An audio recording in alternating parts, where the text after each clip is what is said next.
Well, good morning. This is Post-Service Live, and if you have any questions or comments, I invite you to write them in. There are presently 8 people or 10 people online, either by mistake or if you're in the, maybe you're looking for something else, but you're stuck here. You're stuck here. This is Trinity Pentecostal Church Post-Service Live. So we just had our service a few moments ago, just finished, and now we usually have a time where if you would like to make comments or questions, you can do that, obviously relating to the sermon that I just preached. And yes, good morning, Rosario. I am here.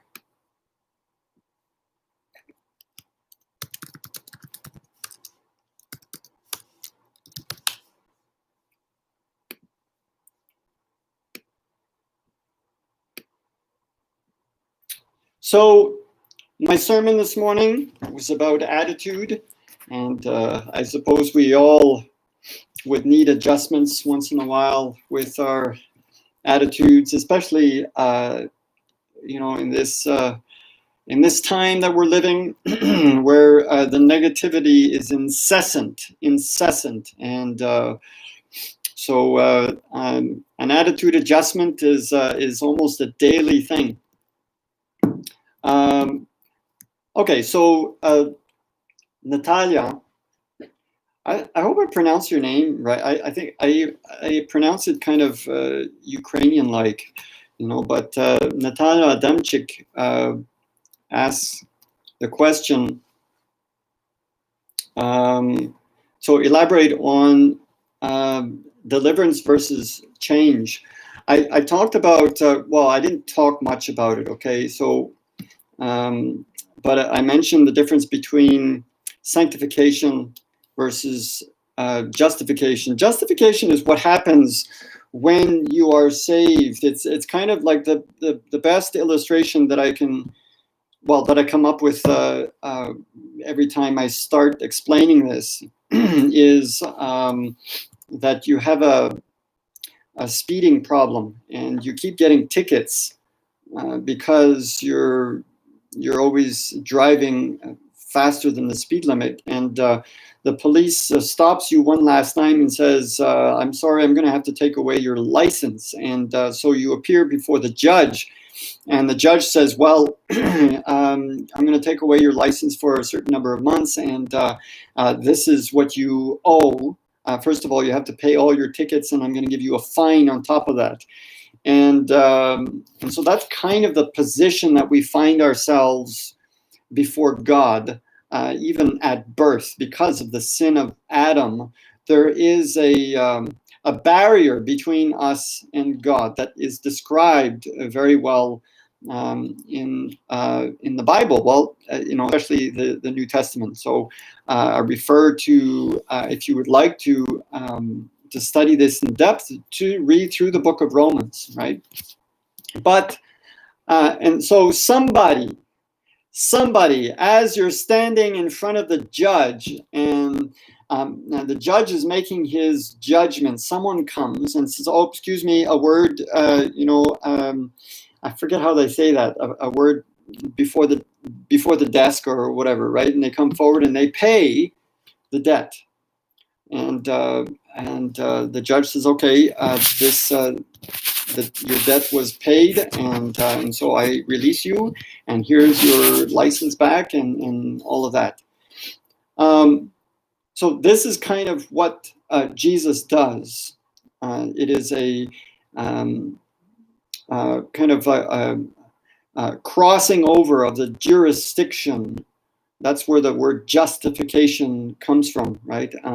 And so he makes it before God as though we had not sinned. And well, that's great. That's the deliverance. But then that does not necessarily mean that you have that the desire to speed, the desire to go fast in your car has been taken away, because because it more than likely hasn't. Now, in some cases, people, I've heard of, great stories of people being delivered from smoking and drinking and drugs and things like that instantaneously. In other words, they left the altar, they left church that morning, and the desire is gone, and so the change came with the deliverance. That happens. That at times has happened. It didn't happen in the case of my dad. I'm just thinking of the smoking. He said that he, for years, would kind of wake up in the morning with a desire to smoke, and it really was about discipline. And so I guess it depends on what we're talking about and what on the situation and on the person. But there's always a difference in a Christian's life between the moment of deliverance, a moment of justification, and then the lifelong process of becoming more like Christ. So that's as best as I can do. Well, right now, anyways, Natalia, and thank you so much for that question. So Rosario is following up with the question: How do you stop grumbling, even though, in other words, you know that it's wrong, but you still want to do it? And I don't exempt myself from this, because I tend to do that a lot. Like I tend to focus on the things that are not working, and part of sometimes character. I'll have to say that it's very much about Christian discipline on a daily basis. It's a daily decision to think about those things that are good and right and noble, to be thinking about those things that are for the building up of other people and not the tearing down, to think about those things which represent the possibility, which represent faith in what God is going to do, rather than to focus on the problems and what we have lost and whatever. So I refuse to think of the mind as something that kind of goes on its own, without any direction. The mind is us, right? And so we direct what it is that we think about. It's not just a power, or the thinking is not beyond our power to control. And so that is very much about discipline. And so how do you do it? Well, like I said in the service, it's a lifetime. It's a lifetime of changing the way it is that we think, and making the conscious effort to not be repeating those negative thoughts. And I also use the word in my sermon, verbalization. To verbalize the things that we think about gives it more power. I mean, this is the reason why when I'm working on sermons, nothing works better for me than to spend time with my wife or some coworker or whatever, and to talk over an idea that I'm thinking about. To repeat the ideas verbally gives it strength in your own mind, gives it power. And so if you're constantly verbalizing the issues and the problems and the things that don't work and so on, then you're giving power to that, right? So I would be careful of the things that you verbalize. And so again, a lesson that I can learn myself. Yeah, so here's I don't know who Sunshine1110 is, but you mentioned attitude is an outward posture. What is your opinion on having outward actions that are Christ-like, but having a heart that is not in line with God's word, and or in love with God. Well, this is an interesting idea. In other words, your actions are not lining up with your real attitude is. I would probably say that eventually those two things line up one way or the other. In other words, your attitude and your heart eventually show up in your actions and your attitude. And the other way can also be true. Your actions and the things that you're doing can affect the way that you feel, right? So one way or the other, those two things tend to eventually line up. And so that's why we need to be careful what's inside here, because that comes out in the things that we do and say. This example that I've often used in the past of I won't tell you the whole history of where I learned this, okay? But it was this big conference that I went to, and this guy was explaining that when he doesn't feel like doing what he has to do, he would go in his bathroom, and he would look at himself in the mirror, and he would start jumping in the mirror, just kind of jumping, right? And it was like an older man, right? So like I guess it kind of looked stupid, and he's wondering, wondering what the people outside the bathroom must think when they hear this thump, thump, thump, thump, thump in the bathroom. But here he's jumping and looking at himself in the mirror until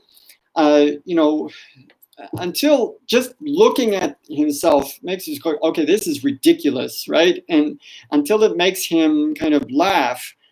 And then all of a sudden he, would realize that his attitude towards the situation was changing. And so sometimes, as simple as changing your heart rate and doing something, kind of off and a little ridiculous, and it really can.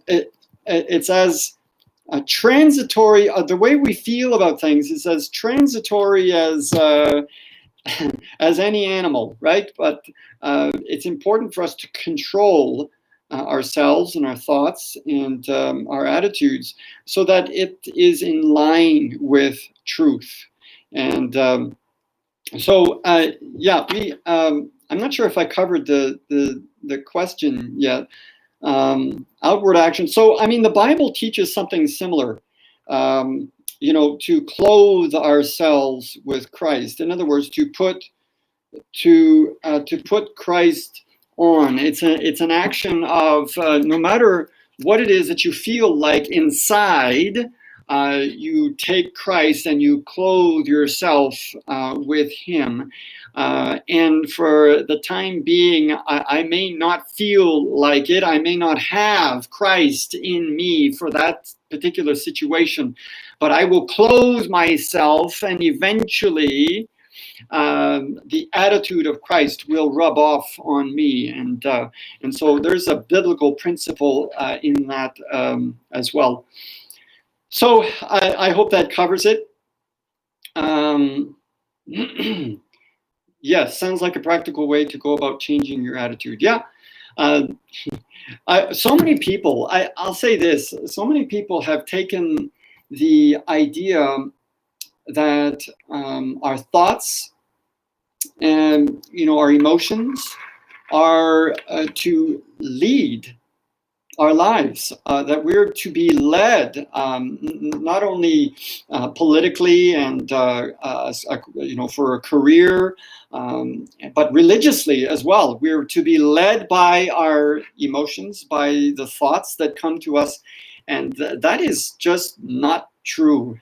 Our thoughts need to be challenged and controlled and worked on, because not all of our thoughts are good thoughts, and not all of them are right thoughts. Not all of our thoughts line up to the truth of God, and And so our emotions. Our emotions should be the caboose. It should be the end, right? The emotions. Of course, we can't do without emotions.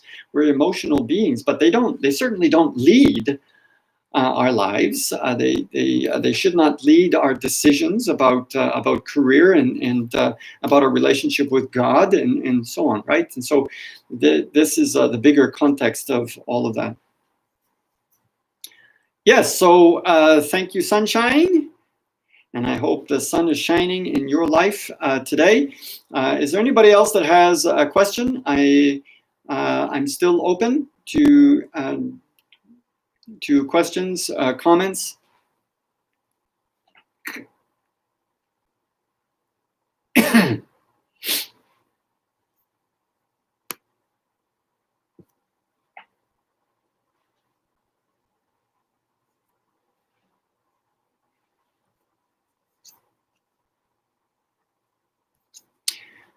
Very good. So if there are no further comments, I want to thank you for paying attention today. For those of you who listen to the service live, and it looks like we're going to continue this method, whether we have on-site services or not. We're going to be continuing this method of the online delivery of our services, which I think is an added bonus. So yeah, so I want to thank you for your presence, and I pray that the Lord would bless you and encourage you today as you work on your attitude. And so the Lord bless you. Bye-bye.